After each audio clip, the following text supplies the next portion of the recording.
Hello everyone, this is the lead code problem number 926. Flip string to monotone increasing.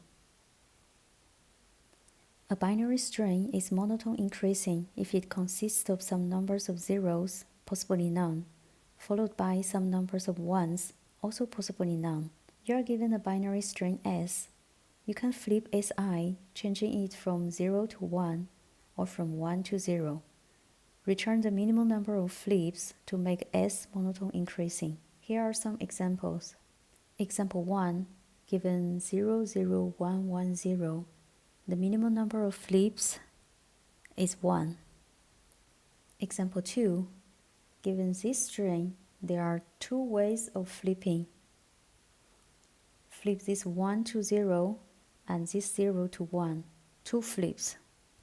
Or flip this 0 to 1 and this 0 to 1, also 2 flips. The minimum number of flips is 2. Example 3, given this string, the minimum number of flips is 2. According to the problem description, the final string after flipping has a fixed pattern. Left side has some zeros and right side has some ones. The way to solve this problem is to find this certain position. Flip every ones on the left side to 0 and flip every 0 on the right side to 1. Assuming we're given this string, using the principle I just mentioned, check the number of flips on every position. Then find the minimum number. This is the answer. Minimum 3 flips.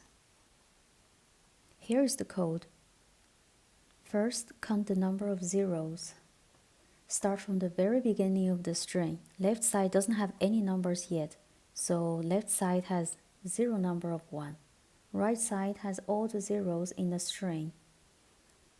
And by default, we flip at most this much times. Go through the given string. Left side of the current number are all zeros after flipping, and right side are all ones after flipping. If the current number is 0, then right side has 1 less 0 to flip. If the current number is 1, then left side has 1 more number to flip. Calculate the number of flips on each step. Compare with the previous step. Keep the smallest number. We get the answer. Count is on. For loop is on. Mean between two integers is 1, so the time complexity is on. Space complexity is 1. Thanks for watching.